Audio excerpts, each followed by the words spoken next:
My unfaithful wife panicked and started begging for forgiveness, but she will have to face the consequences she deserves. I found out about my soon-to-be ex-wife's affair about 7 months ago. I went through all that emotional pain, denial, suffering, and attempts to earn her attention. For a long time, I was in deep depression. I never directly asked her about it, but she must have known that I had figured everything out. I guess she just didn't care. About 2 to 3 months ago, I just got fed up with everything, our marriage. I just didn't care anymore. I completely disconnected from our relationship and started preparing for a divorce and a new life ahead. I avoided my wife as much as possible, tried not to be home when she was there. I didn't engage in conversations and only answered her questions with, "Yes, no, maybe," or, "I don't know." I even left divorce attorney bills in plain sight. She must have understood that I had disconnected and was preparing to leave. Even the children asked me about it. They saw what was happening. I even gave that speech. "We both love you. It's not your fault. Sometimes adults just can't be together." My wife was in the room and must have heard me talking to the kids. She didn't comment or object, and I took her silence as agreement. A few days ago, I met a girl I knew from school before I met my wife. There was always some chemistry, some attraction between us. We always flirted and touched each other, but never crossed the line. Let's call her Monica, because she reminds me of Monica Bellucci. Monica and her family moved away before I gathered the courage to do anything. I regretted it for a long time, but back then I was young, shy, and foolish. I hadn't thought about Monica for many years. I hadn't seen her for ages, but as soon as we met, the tension between us was palpable, even stronger than before, and the conversation was easy and relaxed. She invited me on a date, and I explained the situation with my wife. I said I wanted to be officially divorced before I started dating. I wasn't going to cheat. Monica respected that. She gave me her number and said to call her once I've sorted everything out. She said she had never been married and was very interested in getting to know me better. I was also very interested. This meeting inspired me to finally talk to my wife and officially start the divorce and property division process. I was really happy when I came home and waited for my wife. I was literally smiling like a madman when I asked her to sit down and said we needed to talk. I said I had known about her affair for a long time, assumed she guessed I knew, especially considering that I had disconnected from our relationship for the last 3 months, and it seemed she didn't care. So, I said that I wanted to start seeing someone else and move on with my life, and I ended my speech with the words, "Considering everything said, it's time for us to get divorced. Do you agree?" Her reaction was not what I expected. She started crying, not just crying, but making some kind of desperate, soul-tearing sound. I had never heard anything like it. She muttered excuses, begged for a second chance, said the affair meant nothing to her, that we could fix everything if we went to family therapy, and so on. I was a bit stunned. Clearly, family was more important to her. If not, why then did she go to him? She must have understood that it would destroy our relationship. Was she really that foolish? I said that if she truly believed we needed to save our family and marriage, the time for that was 7 months ago, before she started cheating. Now it was too late, everything was broken, and it couldn't be fixed. I didn't think we had problems in our marriage. She didn't talk to me, and I can't read minds. So whatever it was, I had no chance to fix it because once she started this affair, it meant she clearly thought something was wrong or missing, something so serious that it couldn't be solved just by talking to me. Whatever it was had to be so terrible that she was willing to let our children grow up in a broken home. If not, why did she do it? I calmly and clearly explained to her that there was no way to undo sleeping with that guy and no way to cancel the pain and suffering she caused me, which brought me to a state of indifference. More precisely, I probably don't hate her. I just maintain politeness, so that we can co-parent our children normally in the future. I said I don't believe she ever cared about me. A person who cares even a little about another wouldn't cause them such pain, wouldn't betray them like she did. Her words about loving me mean nothing, and are not trustworthy because her actions prove the opposite. At that moment, she completely lost the ability to speak coherently. I couldn't understand a word of what she was trying to say. In the end, I had to call her sister because, honestly, I wasn't going to take care of her. Her sister came, and after I explained what happened, she took her with her. I felt a huge relief when they left, as if for the first time in 7 months I could breathe normally. I don't know why I'm even writing all this. She should have known this would happen. She probably wanted it. She can't be so foolish to think that such behavior, such decisions, would lead to anything other than divorce and a broken family. She is beautiful, smart. Our marriage was wonderful until she started this affair. I have accepted the fact that life changes, and I have already lived through it. Now she pretends to love me, wants us to stay together, and keep the family. What motivation could she have at this stage to create such drama? What could she gain from this? Does she really expect that we might try to fix everything? It must be some plan, but I can't figure it out. I have a lot of evidence of her affair, and in my country, living in Europe, this probably means she isn't entitled to any alimony. Maybe that's it. Is she afraid that I'll tell everyone about her deed? Maybe she's trying to make me feel pity, so I'll never tell what she did. Her lover is married. Maybe she's afraid I'll tell his wife. I just can't wrap my head around it all. Anyway, I just needed to talk this through. I hoped that when I put my thoughts down in writing, everything would become clearer, but no, I'm just as confused as I was at the beginning of this monologue. Update: my unfaithful wife is driving me crazy. First of all, thank you all for the support. It's been incredible. I haven't had a chance to respond to everyone, but I've tried to read all your messages. I wrote my first post 3 days after the conversation with my wife, and I've hardly slept. Honestly, I passed out right at the computer reading a message. When I woke up the next day, there was a curious pattern on my face from the keyboard, but in my head, everything became much clearer. I decided to make lists of pros and cons on key issues. I hung several sheets of paper on the wall, each with a title: Our Children, How to Behave When Meeting My Wife, My Marriage, Monica, Questions to My Wife, and so on. The final document is too large to fully describe here, so I will only touch on the main points. My goal was to understand what core principles are important to me, and what I should focus on.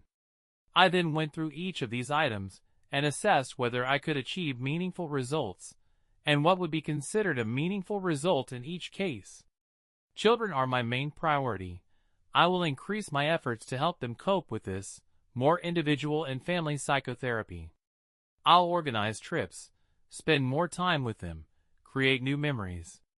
I will also engage the children with love and support. I'll talk to their teachers, coaches, and everyone who can support them. I want their support to be immediate and widespread. I took an STD test and also scheduled a DNA test for the children. Just the thought that they might not be mine causes me discomfort, but I must take this test for their sake. If they're not mine, there might be some medical history they should know about. And what if, when they grow up, they want to find their biological father? How will they look at me if I do nothing now? I have to wait until I get a definitive answer. After I talked alone with their psychotherapist, we discussed everything openly and calmly with the children. We explained the situation and allowed them to ask any questions they wanted. I repeated over and over that they can come to me with any problem. I'm their father. I love them more than anything in the world, and I will always be there for them, no matter what. As for my marriage, I've come to the conclusion that I can never trust my wife again.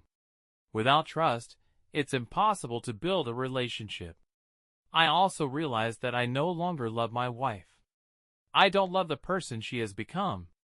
My love for her was once a huge part of me, but she destroyed it with her affair. It completely changed my perception of her.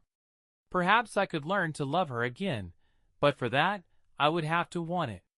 And honestly, I don't want to. I'd rather end it and move on. I no longer want this marriage, these relationships, and her. The part of me that loved her, the part that used to feel infinite joy and happiness thinking about her, now fills with fear and painful memories. In fact, any thought of being connected to her now causes me serious discomfort. Divorce is inevitable, and I want to finalize it as soon as possible. As for Monica, I've talked a lot with her.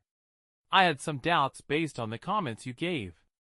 Maybe it's not the best idea to jump into new relationships right away. I also didn't want to drag her into this chaos. Let's face it, my life is a mess right now. She disagreed with me. She said that life is generally messy, and why not find out how we handle it together by dating each other? I found out why she had never been married. It turns out she was engaged, but her fiancé died in a work-related accident almost 5 years ago. It was a huge shock for her. Although she went on a few dates after that, she couldn't establish a deep connection with any of the guys. From her point of view, life is short, and you should take risks when a real opportunity arises. I explained that I don't want to start something new until I'm officially divorced. I don't want to cheat, even technically. She agreed and respects this. We also discussed how it might look to others if we suddenly start dating openly. It would be easy to portray Monica as the homewrecker of a happy marriage. I don't want that. She agreed, and we decided to wait a little while after the official divorce before we start anything. I'm incredibly drawn to Monica. This phone conversation already borders on emotional infidelity, so I decided not to contact her until the official divorce is finalized. We agreed that I would sort out my affairs, contact her when I'm ready, and then we'll decide what to do next. When it came to meeting with my wife, I wrote down several principles that I wanted to implement at this meeting. I promised myself to put in every effort to be the person I was before all this nightmare. I decided that I needed to stay calm. I would make every effort not to be cruel, and remember that the purpose of this conversation is to move on. The goal is for us to co-parent our children as best we can. Nevertheless, I prepared a list of questions to try to understand what she was thinking when she started this affair, as well as what she thinks about the future. I wasn't going to be hypocritical. I wasn't going to give her false hope for reconciliation for the sake of a marriage contract or any benefit in the divorce process. I decided to act as fairly as possible. We will divide all assets equally. We will have joint custody, 50-50. Despite how terribly she treated me, I will not use her behavior as a model to emulate. I will act in a way that I can be proud of my actions today, tomorrow, and in 20 years.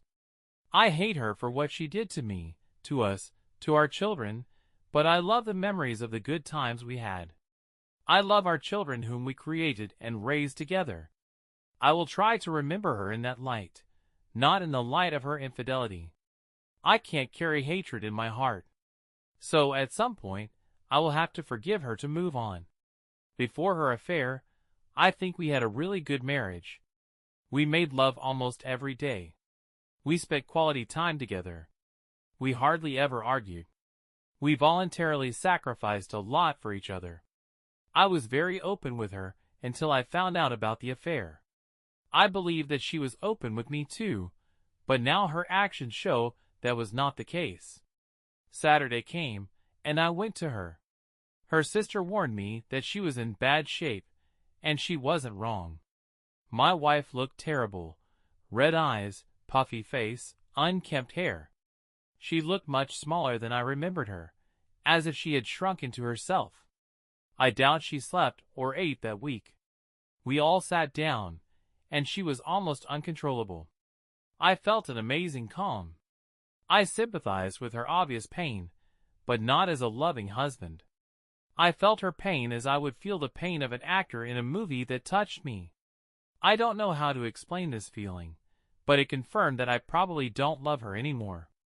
I just sat and waited for her to gather the strength to start talking. She tried several times, but each time she broke down in tears again. Looking at her, it was clear that this was not an act. I had seen her cry before, but never like this. Yes, people can fake crying, but I doubt anyone can fake the look of a person who has been crying for a week straight with snot and bubbles. When she finally started talking, it was like a dam breaking. She apologized almost after every word. Surprisingly, she didn't try to justify herself or shift the blame to me. Her sister also cried and scolded her from time to time. It became clear that her sister had warned her that this would happen.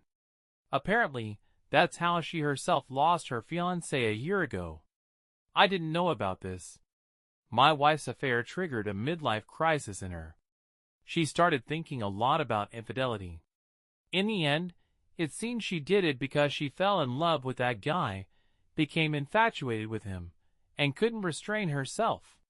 She never believed I would find out, or that anyone would get hurt. It was purely a selfish decision. According to her, she was quite happy in our marriage, but convinced herself that she deserved this flirtation, and that I, knowing how happy she was at that moment, would have supported her choice. She reassured herself that this affair would pass, and we would all return to a happy family life. She had no idea I knew everything, and only when I started to distance myself, thinking about what was happening, did I learn that she had broken up with her lover about a month and a half ago. The euphoria from the affair began to fade. She gave me her phone to check. It was locked when I unlocked it. Messages dated a month and a half ago poured out. No interest in her attempts until the day I sat her down for a talk. She was sure we would find a way to fix everything, and that our marriage would be even stronger than before. When I looked her in the eyes during our conversation, she realized that this was the end. Reality crashed down on her like a ton of bricks. I tried to ask her questions, mostly about what in her mind gave her the right to do this to us, to our children. In the end, it was pure selfishness on her part. I realized, as many of you said, that I would never get the answers I was looking for because they don't exist. There is no acceptable reason for infidelity, so I will never get an acceptable explanation. Nevertheless, I got a kind of strange sense of closure. I was able to explain to her how deeply she hurt me, how incredible the pain she caused me was. I made her acknowledge her guilt and that our marriage was destroyed, and that our children will now grow up in a broken home. This gave me a strange sense of peace. She read everything she could find about repairing a marriage after infidelity. She had a fully prepared document with a confession, signed and formatted for me. I didn't read it but simply handed it to my lawyer. She begged again and again to give her a second chance, said she was ready for anything. I said I didn't believe her. Actually, I don't believe a single word she says. I just can't trust her anymore. She asked what she could do to fix everything.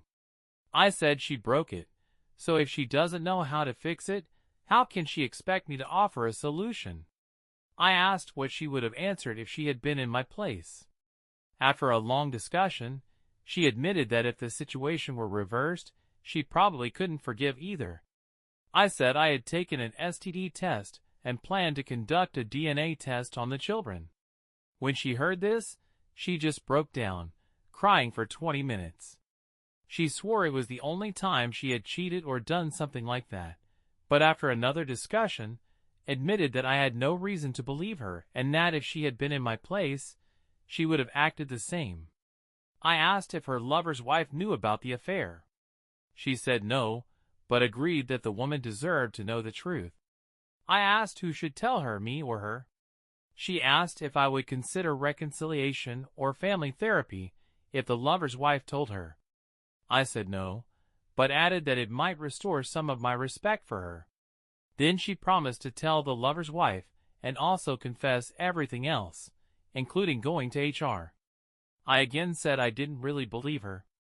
She swore she would never be with anyone else, and that she would never stop trying to win me back, even if it took her whole life. I didn't believe her but kept silent. Everything turned into a senseless repetition of the same phrases. She proposed a one-sided open marriage, full access to all her communication, availability 24/7. I replied that I had talked to Monica and was waiting because I didn't want to cheat. And I don't want to be in open relationships. That would hurt her, and I don't want to cause pain to other people as she caused me.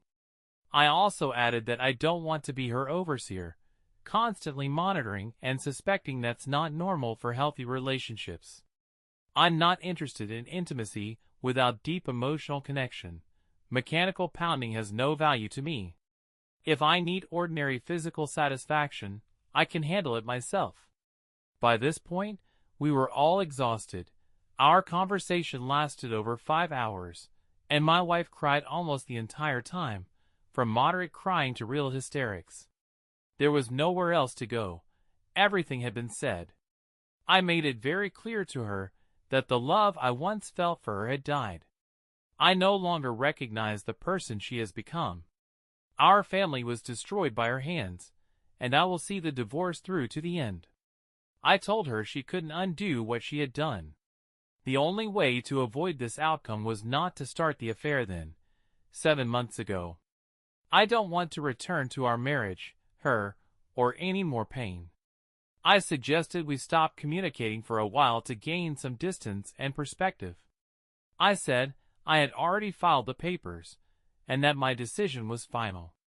We could start family therapy for co-parenting, but beyond that, I don't even want to see her or talk to her. It was incredibly painful. She cried, repeating through tears, "No, no, no, please no, please no." When I got up to leave, she had a severe, almost explosive nosebleed. She reached out to me, but lost consciousness. I managed to catch her before she fell to the floor. I took her to the hospital with her sister and stayed there until I learned that she would be okay. Last night and today, my wife told everyone what she had done. The lover's wife called me this morning to confirm that my wife had told her the truth. I sent her copies of some evidence. I just learned that she kicked her husband out of the house. She wants to meet and see the rest of the evidence. She had suspected something for a long time, but had no solid evidence. I offered to meet for dinner tomorrow. She wanted to talk on the phone, but I'm not sure I can handle that right now. I'll admit, I honestly feel like a piece of shit. I can't sleep. Cracks are starting to appear in my resolve. I know I need to stay strong, but it's incredibly hard. Why do I feel guilty? Why do I feel responsible for trying to fix this? We can deceive ourselves for some time, but it's unlikely to work in the long run. Some of her friends and relatives call and curse me, thinking I should give her a second chance. But one question keeps spinning in my head: why prolong the pain? Isn't it better to end it now, so we can start healing and build new lives? That's it, alas. Nothing spectacular, no revenge, no decisiveness, no peace. No happy ending, just more and more pain. My mind is now in a dark basement. Honestly, I don't know what to do. So this is where the story ends. Therefore, I suggest you write your opinion in the comments right now. What would you do in this situation? I think the situation isn't that simple because the wife really wanted to return to the marriage and could have sacrificed a lot for it.